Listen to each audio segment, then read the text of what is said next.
putting together a wonderful conference so far and for giving me the opportunity to speak here. And thank you for coming to the right parallel session, of course. So what I'd like to talk about today is the latest incarnation in a series of works that I did together with this set of various subsets of this wonderful set of collaborators down here, and it's about the six-dimensional. It's about the bootstrap again, and it's about the six-dimensional 2,0 theories. So where are we? Before presenting you some of the results that we've got so far, let me briefly review some aspects of these 2,0 theories that I'm going to need in the rest of the talk. So these 2,0 theories, they're kind of exotic. They're six-dimensional conformal field theories with the maximal amount of supersymmetry that you can have in 6 dimensions, which means they have 16 supercharges and 16 conformal supercharges. These theories are conventionally described and were first discovered using methods from string theory or M theory. Now, the exotic thing about these theories is that we don't really know, well, we don't know of any standard field theoretic definition of these theories. We really, in order to define them, we really need string or M theory. And this, I think it's fair to say that this severely limits our understanding of these theories. On the other hand, these theories are, in some sense, the mother of many lower dimensional field theories, because you can compactify these six-dimensional theories. You can do twisted compactification down to 5, 4, 3, or 2 dimensions, and get interesting lower dimensional supersymmetric field theories in this way. And because of these constructions, they are of tremendous interest, I should say, for the general study of supersymmetric field theories in less than 6 dimensions as well. So I think Witten was the first person to point this out, and then there's been a huge explosion of work in this direction after Gayotto's paper in 2009, and this ... really sort of, if I wanted to give a full list of references, it would easily be a few hundred papers. So some common lore about these theories. Well, despite the fact that they come from string or M theory, they're generally believed to be local and unitary quantum field theories with OSP 8*/4 superconformal invariance. This OSP 8*/4 is just the mathematical term for the 2,0 superconformal algebra. The known theories, the theories that we can find from string theory that are interacting, are classified, have an ADE classification. So that means they're classified by simply Lace-Lee algebra, which is of this ADA type. These theories are always isolated, so they're intrinsically strongly coupled, if you want.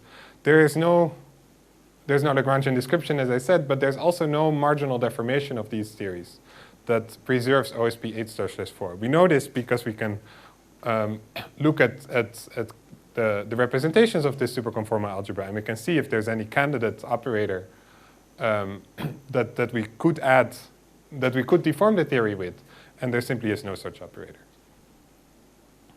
At very large n, we have a pretty good control of these theories. At very large n, especially the AN theories, they can be described using 11-dimensional supergravity on ADS7 cross S4.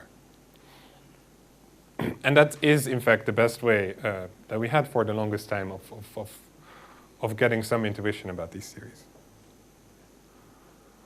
The thing I want to focus on today is the first statement of my previous slide, is that these theories are local unitary quantum field theories with OSP 8*/4 superconformal invariance. Because in this sense, these theories are not so exotic at all. They're like any other conformal field theories. We have an infinite set of local operators that I'm going to call OI that transform in unitary irreducible representations of the conformal, in this case superconformal algebra. The correlation functions of these operators satisfy the conformal or superconformal, in this case word identities. For example, the 2-point function of 2 primary scalar operators takes this very simple form. And like in any other conformal field theory, this guy also in these theories there exists an operator product expansion, or OPE, which of course you've seen already a few times and takes this form. This OPE again has finite radius of convergence. So in this OPE, there are these undetermined OPE coefficients, which are dynamically determined. They depend on the theory at hand. And just to illustrate how bad the problem was with these 6-dimensional 2,0 theories, let me mention that until last year, we didn't really know of any non-trivial lambda ijk for finite n. And of course, I can now define non-trivial to be anything we didn't know until last year.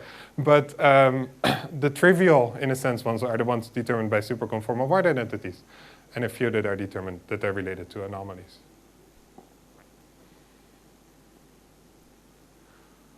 The spectrum of operators, so the quantum numbers of these local operators and their OPE coefficients are, of course, again, subject to the constraints of crossing symmetry. So in previous talks, we've already seen this equation, which review that this 4-point function, this conformal block decomposition of a 4-point function, which we view as an infinite set of constraints for the spectrum and OPE coefficient of a theory.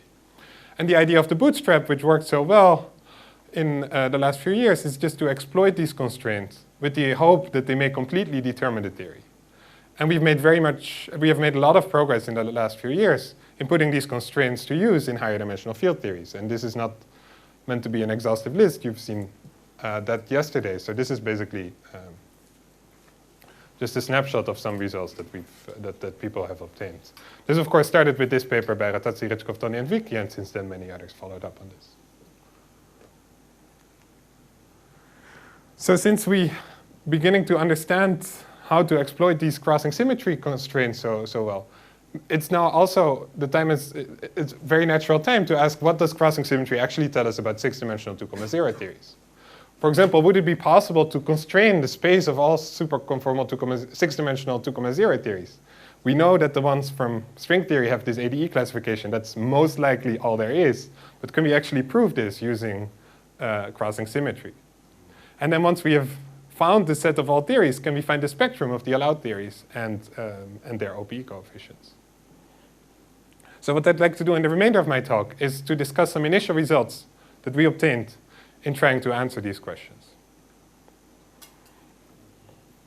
Now, it turns out that you can make progress in two directions. You can get both analytical results and numerical results, and consequently, my talk will be split into two parts from now on. And of course, I'll end with some conclusions. So let me begin with the analytical results. Before I can tell you how we obtained any analytic results and what they are, I should guide you through some representation theory.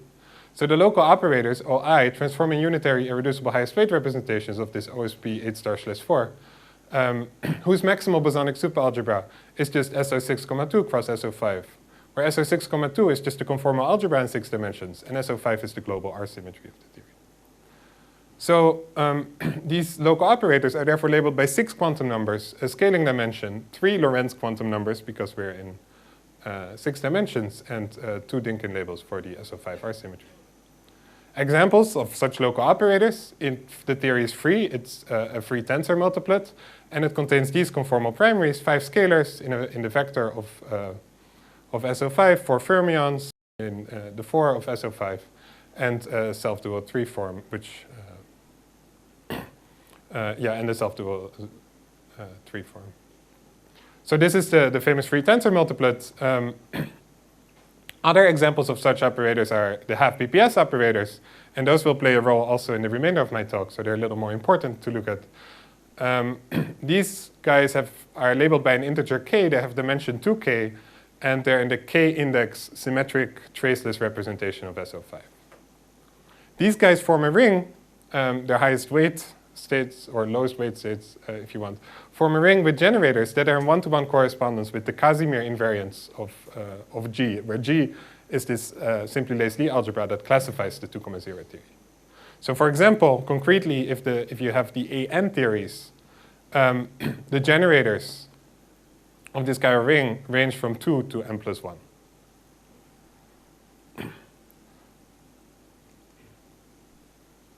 So this was the little bit of representation theory that I had to guide you through. Let me now consider a correlation function of these local operators with the following properties. First of all, I don't want to consider arbitrary local operators. I want to consider operators that I'm going to call Q-chiral, which just satisfy this relation between their quantum numbers. They're necessarily then in short multiplets of the superconformal algebra that just follows from representation theory. And I'll tell you why we need this relation in the next slide.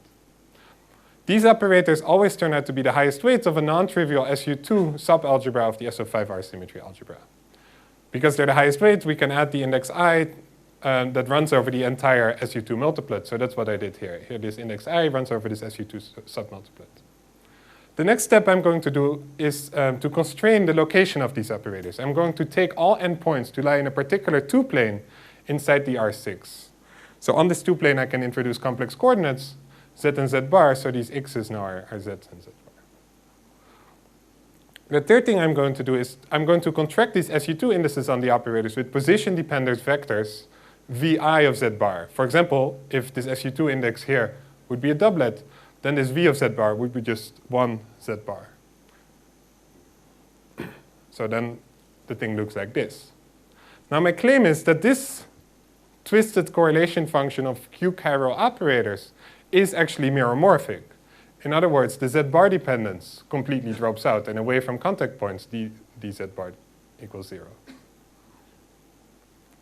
But the z dependence does not drop out, it turns out, and consequently, this operator is just a function only of the z coordinates.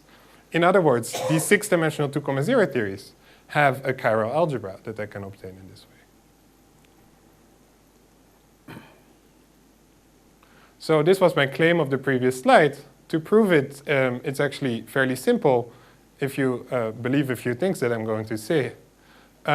First of all, you have to believe that there exists a particular nilpotent supercharge, Q, or funny Q, for which these operators that satisfy this relation of the previous slide are under which that annihilates the operators of that satisfy these Q-chiral operators.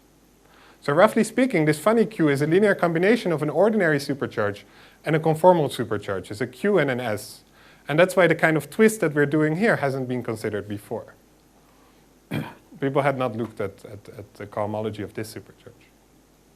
Now it turns out that holomorphic translations on this 2-plane, so if I move in the z direction, I act with this pz, they're Q-closed. So if an operator at the origin is Q-closed, it's still Q-closed if I move it in the z direction. If I move in the z bar direction, I have to remember that there are these vi of z bar. So moving in the z bar direction means that I act on the operator with both a translation and a rotation in R-symmetry space. And these twisted anti-holomorphic translations are actually Q-exact, and therefore drop out because everything else in the correlation function happens is Q-closed by construction. So meromorphicity follows, and we indeed have a chiral algebra. So as an example of a very simple example, but instructive example of what kind of chiral algebra you would get in this way, let me consider the free tensor multiplet, where it turns out that the scalar phi plus satisfies this relation between its quantum numbers that I wrote down, and therefore happens to be Q-chiral. In this case, the index I turns out to be a triplet index, and vi of z bar turns out to be this guy. So the operator product expansion, this is just a free scalar field, and so in any dimension, it's just delta ij divided by z bar squared. Of course, this 2 here is just the dimension of the scalar.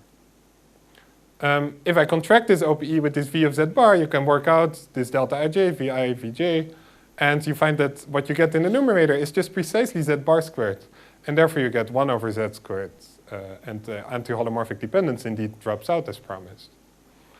This we recognize to be the operator product expansion of a dimension 1 current in a chiral algebra. So we can write that in the Q cohomology, this twisted Q chiral operator leads to a dimension 1 current that I conventionally call J of Z. It turns out that in this very simple free theory, the other Q chiral operators are just normal ordered products and holomorphic derivatives of this basic field.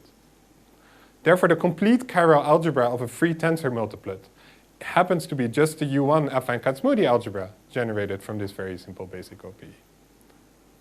So this is all there is in the chiral algebra for a free tensor multiplet. It's already kind of interesting, but it becomes more interesting if you look at interacting theories. For the interacting theories, as I said, we know very little, so we have to put together a few basic pieces of evidence to see what the chiral algebra of these interacting 2,0 theories could be. So the pieces of evidence that we're going to put together are the following. The half BPS operators turn out to be part of the chiral algebra. We know that. And generators of the half-BPS chiral ring are also generators of the chiral algebra. And what's very nice is that we know the character of the chiral algebra because it turns out to be equal to a partially refined superconformal index that was computed by Kim and Lee in a series of papers that range from 2009 to 2013. And this character indicates that there's really no need for further generators. If you have these generators, everything else seems to be just normal ordered products and derivatives of those basic generators. So it's therefore very natural to claim that the generators of the chiral algebra are in one-to-one correspondence with the generators of the half-BPS chiral ring, which are those of the Casimir, which are again in one-to-one correspondence with the Casimir invariants of G. So of course then you have generators. Now what kind of chiral algebra can you construct with these generators? Well, there's a very natural candidate, and for some G it's actually shown to be the unique candidate. That's a W algebra called WG. And so our natural conjecture is that the chiral algebra for the 2,0 theories of type G is this WG algebra. The WG algebra have a free parameter, the central charge, but we can relate the two-dimensional central charge from this to the 6D central charge. And in our conventions, where the 6D central charge equals 1 for a free tensor multiplet, we find that the 2D and the 6D central charge are actually equal. So this completely fixes the chiral algebra of the 2,0 theories, basically because you know the generators, and given these generators, there seems to be very little freedom. Now what can we do once we have such a chiral algebra? One of the things that we can do is that we can twist 3-point functions. So we take a 3-point function, for example, of half-BPS operators in the full 6-dimensional theory, we twist it and we find the 3-point function in the chiral algebra. But the guy in the chiral algebra is completely known because it's fixed by, it's known in terms of because we know everything in principle about this WG chiral algebras. So if we undo the twist, we see that we also know the 3-point function, the corresponding 3-point function, at least in simple cases where there's one invariant structure. We also know the 3-point function in the 6-dimensional theory. So suddenly, it's C equals 25. A1 is C equals 25. Yeah, it's not linear in n. It grows like n cubed at large.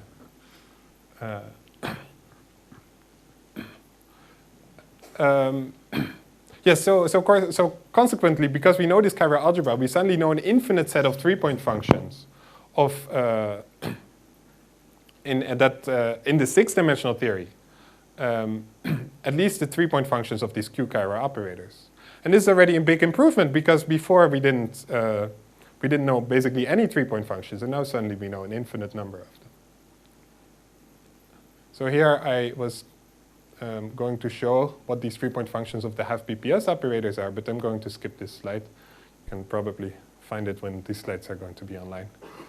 In the last 5 or 10 minutes, I'd like to briefly discuss also some of the numerical results we have obtained. So the chiral algebra is a very, very interesting story, and I haven't really begun to tell you everything about it yet. But one thing that you should take home from it is that we've learned a great deal about the OPE coefficients of a subset of the protected operators, but we can't reach everything. We cannot use the chiral algebra to say anything about non-Q chiral operators. What about those other operators? What about the things, the unprotected operators who are in long multiplets and whose dimension is not fixed by supersymmetry? Can we, for example, constrain their spectrum? Well, if we want to do that, we have to resort to numerical methods. And what I'd like to do in the next 2 or 3 slides is to give you a snapshot of some initial results that we obtained based on these crossing symmetry constraints and the numerical methods of Rattazzi, Ritschov, Tonni, and Wieck. If you want to do this, you of course have to choose a 4-point function that you're going to analyze. And the natural 4-point function to begin your numerical analysis with is the 4-point function of stress tensor multiplets, because any 2,0 theory has a stress tensor. So in this sense, the results that we will get are completely universal. The superconformal word identities related that this 4-point function has to satisfy and the superconformal block decomposition were essentially already solved and written down in the papers written by these guys. So all we had to do is take their results, brush it up a little bit, and put it on the computer.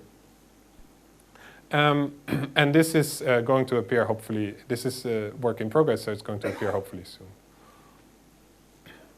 So as a first numerical result, I'd like to show you is an upper bound, delta 0, for the dimension of the lowest lying unprotected SO5 R-symmetry singlet scalar operator. So that's a bit of a mouthful, but it's some scalar operator whose dimension is constrained to be above 6 by unitarity.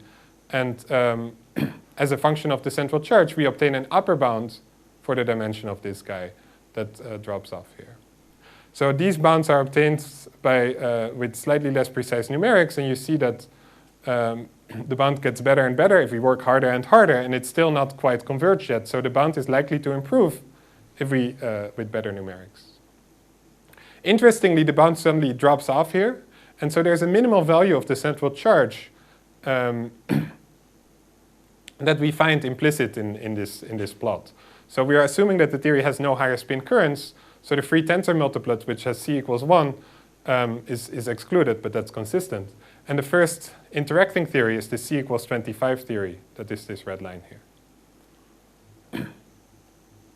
For very large C, the dimension that we find is about 8, 8.1 actually, which is in complete agreement with what you would expect from ADS CFT. For very large n, this would be a double trace operator. So what about this lower bound on the central charge? Well, so this is, here we plot this lower bound on the central charge as a function of how hard we worked to get this bound. So this is a measure of our computational complexity. And what I showed you on the previous plot is basically here, but we worked actually a little harder, and the computer worked a little harder, and then even harder. And what we find is that these data points line up very nicely. And if we extrapolate where the bound would go if we had infinite computational power, we see that it precisely goes to c equals 25, which we think is quite spectacular because all we put in is a little bit of crossing symmetry, some unitarity constraints. And what comes out is this c equals 25, at least if you believe this extrapolation, which correspond to actually the physical theory, the A1 theory, a physical 6-dimensional 2,0 theory. This is, by the way, the low energy theory on 2 M5 brains. So this we think is very nice, and together with this delta equals 8 at very large central charge, seems to indicate that we're on the right track and we are able to see some physics and extract some non-trivial information out of these crossing symmetry constraints. So if this bound converges to c equals 25, we expect, for example, this kink for example, to end up somewhere here, right? And the whole curve would go from 8 to 6.4, approximately here, and then go down. But actually, things are a little bit better than that, because you can also compute a lower bound. And then you find something like this. The lower bound is actually very weak, but it increases very rapidly near the minimal allowed value of the central charge. And and precisely at the minimal allowed value of the central charge, the lower and the upper bound coincide. And so what it tells you is that this dimension of this operator is completely fixed. Precisely at this lower bound, the numerics tells us that if you want to satisfy crossing symmetry to the extent that we probe it with our numerics, you have to have an operator that sits precisely here at the corner with an OPE coefficients that also precisely fixed. And it's actually not just this operator. There's a whole bunch of higher operators whose dimension and OPE coefficients are also fixed. There's no wiggle room, in other words, if you're precisely at the lowest value of the central charge.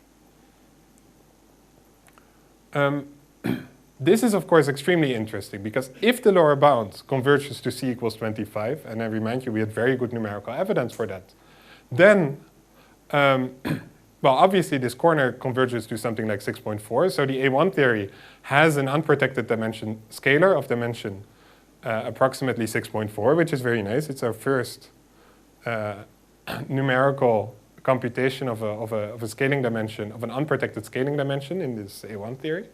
But also, this correlation function, because of what I just said, is very likely uniquely fixed by the crossing symmetry constraint. There's no wiggle room in the, if you want to write down a consistent correlation function for the A1 theory, so a C equals 25 theory, there's no freedom. If you want it to be crossing symmetric, there's just one correlator that you can write down. And if you have one correlator, you have a lot of information. You have infinitely many scaling dimensions, and you have infinitely many OPE coefficients. So if I extrapolate this very nice result, and it's quite possible that the A1 theory can just be defined as the only solution to the crossing symmetry equations at C equals 25. You start from this guy, you find a new spectrum, and you work your way up. And in this way, it's possible that you can just define the A1 theory in this way. There's no freedom. There seems to be really no freedom left. This, by the way, is a statement about the A1 theory. If we would analyze multiple correlation functions at the same time, we would presumably also be able to say something about the theories of higher rank. So I'm really out of time. Let me just summarize and repeat what I already said. We gave a snapshot of some analytic and numerical results that follow from a study of crossing symmetry for the 6-dimensional 2,0 theories. Because of this chiral algebra construction, we were able to find exact OPE coefficients of these Q-chiral operators. We can analyze the unprotected data numerically and find strong constraints. And we also have some very exciting numerical evidence for the uniqueness of the A1 theory. I should say the uniqueness of a theory at C equals 25, which of course is going to be the A1 theory. So can we really push this and completely bootstrap the 2,0 theories, also the higher rank guys? I'm not entirely sure because I haven't done the computation yet, but I think that given the results we've obtained so far, we should certainly try. Thank you.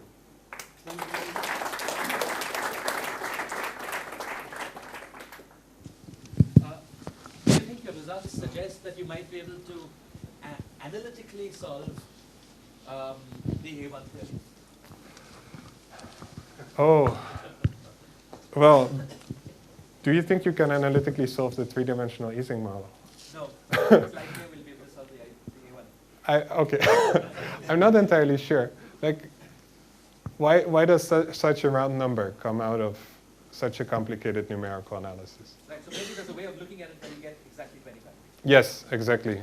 25 is a nice number. And maybe 6.4 is square root of 17 or whatever.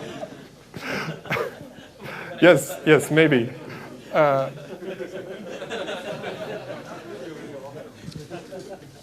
Yeah. No, we don't really have a good idea, but good luck. In the beginning, you said that the 6-dimensional 2-0 theory is like any other conformal field theory.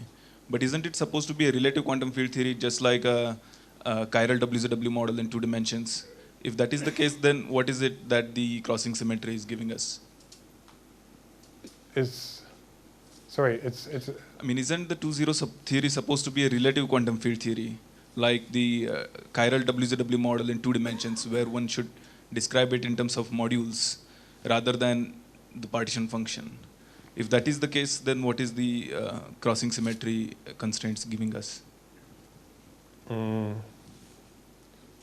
I think the kind of things that you're worried about would show up not in the correlation functions of these local operators. So in this sense, these correlation functions just satisfy the axioms that I wrote down on my early slides. And so at the level of correlation functions of local operators, everything seems to be fine. And it's nice. So the constraints are satisfied for the 2,0 theories. And what we find is that the physics of the 2,0 theories happens to be could it be that it is just picking up what is similar to, analogous to the vacuum module of the chiral WZW model?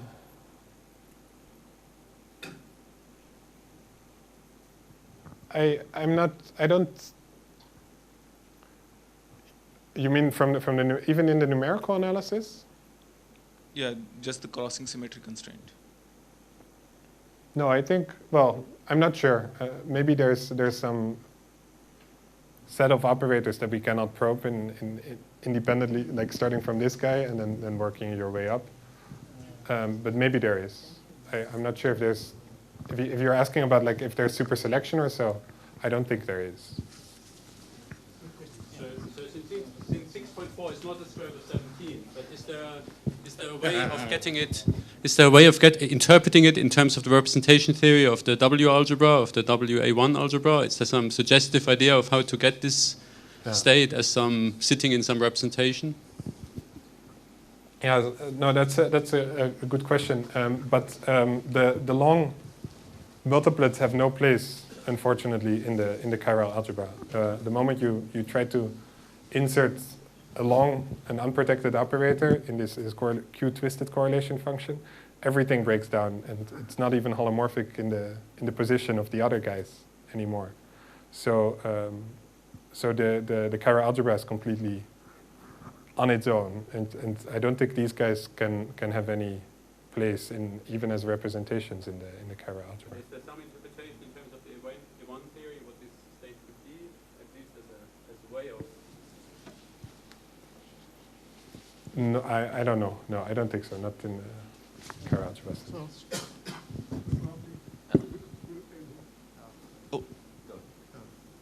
Well, I was just going to ask you: is there some sense that since 6.4 is just above 6, that this is sort of weakly coupled in the same way that these guys were talking about in the icing model? No, because there is no free. There's no Lagrangian description. There's no coupling. I cannot. Well, in some sense, in the icing, I mean, it's a fixed point, so. Yeah. Let me think. I guess I'm just asking if you can play the same game that Jibadev was talking about. In that sense, I don't think 6.4 is very small, actually. We played a similar game. But yeah, we haven't used the 6.4 yet because there's some protected operators that are of lower twist that are important if you want to play these light cone games. I think 6.4 compared to the anomalous dimension, if you want, of course, is 0.4. That's my point, yeah. The anomalous dimension is small. Well, in the Ising model, it's what, 0.02. 0.018. Yeah, okay, well, that's a factor 10 smaller. Relative to its own dimension. You might guess that if you put the theory on a small torus, it becomes the Konishi operator. Perhaps, yes, but yeah, yes, perhaps. We will bring this session to an end. Let's thank all the speakers for keeping the time.